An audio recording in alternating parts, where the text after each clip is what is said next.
भारत माता शिव शक्ति अवतार। आज है 20/10/2024। शिव बाबा की वाणी। इसकी रिवाइज डेट है 10/10/2019। ओम मंडली। बाबा ने तीसरा रथ क्यों लिया? बच्चों को सर्व हदों से परे बेहद में ले जाने वाले बेहद पिता, भय से मुक्त करने वाले सदा निर्भय और निर्वैर, सभी प्रश्नों से पार ले जाने वाले ज्ञान का सागर शिव बाबा अभी तीसरे रथ लेने की आवश्यकता का राज समझाते बोले, ब्राह्मण जीवन खुशियों का जीवन है, मौजों का जीवन है। खुशी जैसी खुराक नहीं। समय तो परिवर्तन होगा ही, समय भी परिवर्तन होगा, स्थान भी परिवर्तन होगा, आत्माएं भी परिवर्तन होंगी, पर क्या खुशी परिवर्तन होगी? नहीं होनी चाहिए। क्यों? क्योंकि बाप कभी परिवर्तन नहीं होगा। और जिन बच्चों को बाप से दिल का प्यार है ना, दिल से प्यार है, उन बच्चों की खुशी कभी नहीं जाएगी। अच्छा, कुछ भी बच्चों के मन में है तो बाप से पूछें। किसी भाई ने पूछा, बाबा हम तो कहते हैं कि मधुबन छोड़कर आप और कहीं नहीं आ सकते। तो बाबा ने कहा, बाप ने तो सभी बच्चों से प्यार किया ना। आपको कुछ भी पता लगे कि आपका बच्चा कहाँ कैसी परिस्थिति में है और आपकी ऊंची पोस्ट है, तो आप उस समय क्या करेंगे, क्या सोचेंगे? ये तो बेहद का बाप है, मधुबन छोड़ के कहीं नहीं जाएगा। ये बाप ने कोई वायदा नहीं किया। बाप का कार्य जब तक पूरा नहीं होगा, बाप ने कभी भी ब्रह्मा तन में आकर के किसी बच्चे को गुप्त में या अप्रत्यक्ष में या प्रत्यक्ष में कहा कि अभी बाबा दादी के तन में आएंगे या उस बच्ची या उस बच्चे के तन में आएंगे? कहा? कोई भी मुरली में कहा नहीं, क्योंकि बाप को पता था अगर पहले ही बच्चों को मैसेज पहुंच जाएगा तो बहुत बच्चे छोड़कर चले जाएंगे। भल गए। धीरे धीरे समय परिवर्तन हुआ, सिर्फ ये दिखाने के लिए कि बाप का कार्य किसी भी बच्चे के कारण रुक नहीं सकता, और ये बाप का कार्य है। सतयुग आप बच्चों के लिए बन रहा है ना। अच्छा, कराची से पहले मधुबन था क्या? कब बना? बाद में बना ना। बाबा का आगमन तो कितने स्थानों पर हुआ है वो भी मालूम है। मधुबन की महिमा तो निराली है ना, क्योंकि मधुबन ब्रह्मा की कर्म भूमि है। हर बच्चे ने मेहनत किया, तो वहाँ का स्थान कैसे छोड़ सकते हैं? मधुबन को नहीं छोड़ा, सिर्फ बाप उन बच्चों से मिलने आए हैं जो बच्चे आज तक बाप से सन्मुख नहीं आ सके, मधुबन में नहीं मिल सके, और सभी बच्चों के लिए भी आते हैं। जो खुशी होनी चाहिए ना, मेरा बाबा आया है। बच्चों ने बाबा से पूछा, समय के अनुसार पाठ चेंज हुआ तो आगे की सेवा को कैसे बढ़ाना है? चारों तरफ संदेश कैसे पहुंचाना है? देखे, समय के अनुसार पाठ परिवर्तन हुआ और बाप ने शरीर परिवर्तन किया। समय अनुसार सेवा भी बढ़ रही है, बढ़ेगी भी।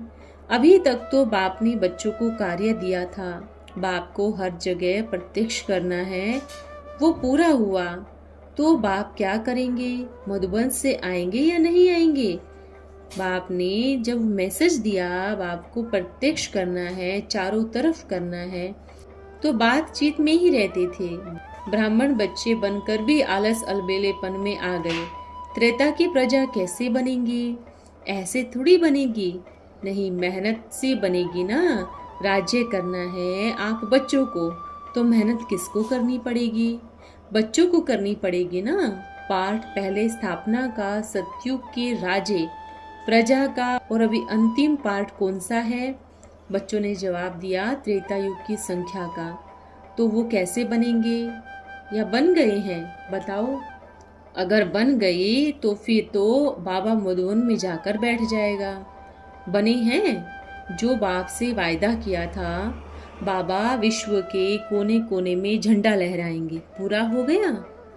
तो फिर क्या करना चाहिए? आज सभी बच्चे मेरे एरिया में, तेरे एरिया में फंस गए हैं। ये मेरा एरिया है, आप उस एरिया के स्टूडेंट हो और मैं उस एरिया का स्टूडेंट हूँ। आप अपने एरिया की सेवा करेंगे और हम अपने एरिया की सेवा करेंगे। क्या ऐसे बाप प्रत्यक्ष होगा? फिर कैसे होगा? बाबा ने तो सभी को एकता का पाठ पढ़ाया है कि पूरा विश्व एक परिवार है। आप बच्चों को कौन सा पाठ पढ़ाया? इस एरिया के स्टूडेंट ही आपके भाई बहने हैं। दूसरे एरिया के स्टूडेंट दूसरे एरिया में सेवा करें। और आप बच्चों ने कौन सा पाठ पढ़ा? आप बच्चों ने तो कहा बेहद की सेवा करो, हद की नहीं। ब्राह्मण बच्चे बच्चियां भी हद में आ गए। मेरा एरिया, तेरा एरिया, ये बाप ने नहीं सिखाया। क्या ये बाप की श्रीमत है कि इस एरिया में सेवा करो या उस एरिया में नहीं करो? प्रत्यक्ष प्रमाण है, सभी बच्चों के सन्मुख है, सभी बच्चे देख रहे हैं। तो बाप की प्रत्यक्षता कहाँ से हुई?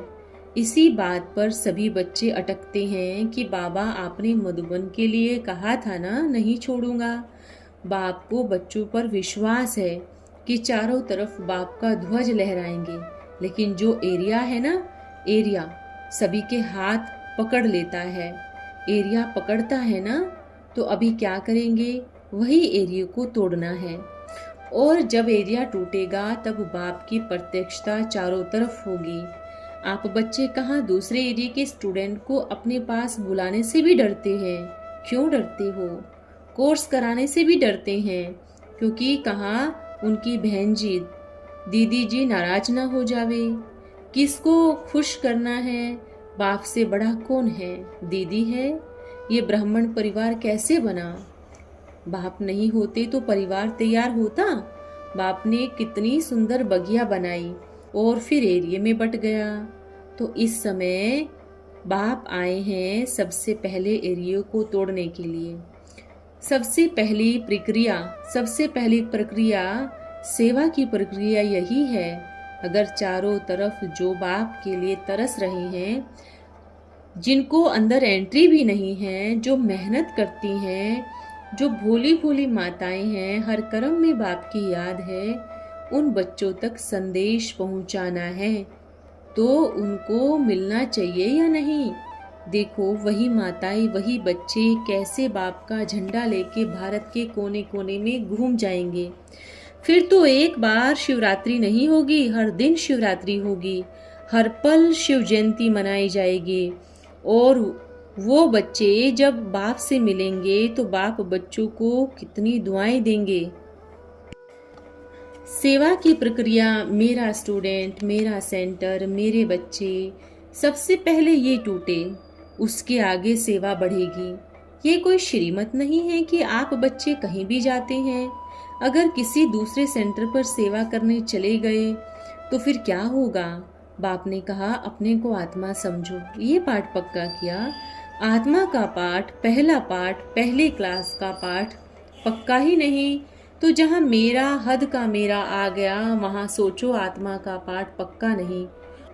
जहाँ बेहद का मेरा आ गया वहाँ कहेंगे विश्व मेरा परिवार है और विश्व एक परिवार है।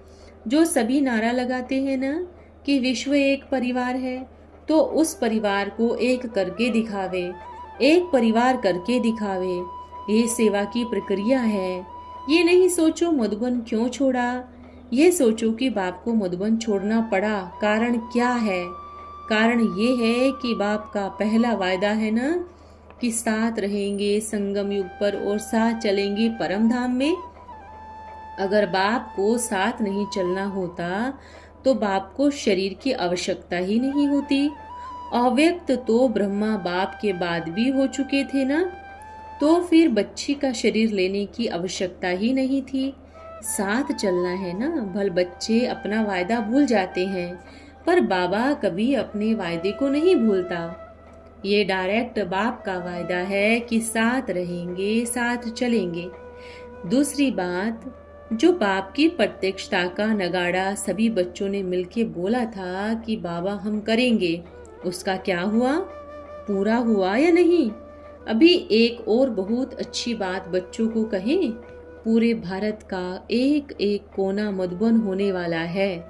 हर कोने में मिनी मधुबन होगा और छोटा नहीं होगा, बड़ा होगा। कोई भी बच्चा ये नहीं सोचे कि टीचर दीदी आएगी, ये मिनी मधुबन अभी आप बच्चे तैयार करेंगे हर कोने में। और ये सेवा चारों तरफ फैल चुकी है। अभी अपने आप देखो चारों तरफ। सबसे पहले डर, जो इतने समय से डर है ना अंदर में कि दीदी क्या कहेगी, मधुबन वाले क्या कहेंगे। एक बात कहें, जब मधुबन वाला बाप ही साथ हो गया तो फिर दीदी क्या कहेगी। हाँ, सभी बच्चे सेंटर पर जाओ, भल सेवा करो, मुरली कभी मिस नहीं करना। कभी कभी करते थे पहले, तो अब उसको भी पक्का कर लेना। इतना पक्का करो कि दीदी कहे आप में ये परिवर्तन कहाँ से आया। ये तो पक्का करना है, ये श्रीमत कभी नहीं छोड़नी है। और ऐसा भी नहीं कि 1 साल का नियम पक्का करेंगे तो बाप से मिलाया जाएगा। बाप के पास अब इतना समय नहीं है कि आत्मा का परमात्मा का ज्ञान देवे, क्योंकि त्रेता युग की प्रजा कोई 7 दिन का कोर्स नहीं करेगी। उनको आत्मा और परमात्मा का ज्ञान ही काफी है। और बाप ने ये भी कहा है, किसी ने एक बार भी मुरली सुनी तो वो त्रेता युग की प्रजा में फिट है, सेट है। तो देखो सेवा आसान है ना, थोड़ा सा परिवर्तन आया, आत्मा और परमात्मा का परिचय बस। क्योंकि आज समय किसी के पास नहीं है। अगर आप जबरदस्ती करेंगे कि आप 7 रोज का कोर्स करेंगे तभी मुरली सुनाएंगे, तो आज साइंस का साधन इतना तरक्की पे है, अगर आप 7 दिन का कोर्स नहीं भी कराएंगे तो भी मुरली पढ़ लेंगे। ये तोड़े जो बच्चों को तड़पाने वाले कर रहे हैं। सोचो, अब जब मेरा बाबा इतना पास आ गया तो मुझे क्या करना है। मुझे अपने आप उन तड़पती हुई आत्माओं को बाबा से मिलवाना है, जो इतने साल तक मधुबन में भी नहीं पहुंची। कारण अकारण कुछ भी बना हो, इतना प्यार है फिर भी बाप से नहीं मिली। अच्छा, ओम नमः शिवाय। आज का वरदान है, व्यर्थ संकल्प मुक्त भव। क्या ऐसी स्थिति बनी है जो एक भी संकल्प व्यर्थ न जाए? क्योंकि एक भी संकल्प व्यर्थ गया तो जमा में कट हो जाएगा। कितना पुरुषार्थ करना है? अब पुरुषार्थ इस सीमा पर पहुंच रहा है। बड़े क्लास में पढ़ रहे हो ना। व्यर्थ संकल्पों से मुक्त तब बन सकेंगे जब संकल्पों को ब्रेक लगाने का अभ्यास होगा। तो संकल्पों को ब्रेक लगाने का मुख्य साधन कौन सा है मालूम है? जो भी कार्य करते हो तो करने के पहले सोचकर फिर कार्य शुरू करो। जो कार्य करने जा रहा हूँ वह बाप दादा का कार्य है, मैं निमित्त हूँ। जब कार्य समाप्त करते हो तो जैसे यज्ञ रचा जाता है तो समाप्ति समय आहुति दी जाती है। इस रीति जो कर्तव्य किया और जो प्रमाण निकला वह बाप को समर्पण स्वाहा कर दिया। फिर कोई संकल्प नहीं। जैसे घर में कोई बड़ा होता है तो जो भी काम किया जाता है तो बड़ों को सुनाकर खाली हो जाते हैं ना। ऐसे ही जो कार्य किया, बाबा को समाचार दिया, बस अव्यक्त रूप को सामने रख यह करके देखो, फिर व्यर्थ संकल्पों से मुक्त हो जाएंगे। ओम नमः शिवाय।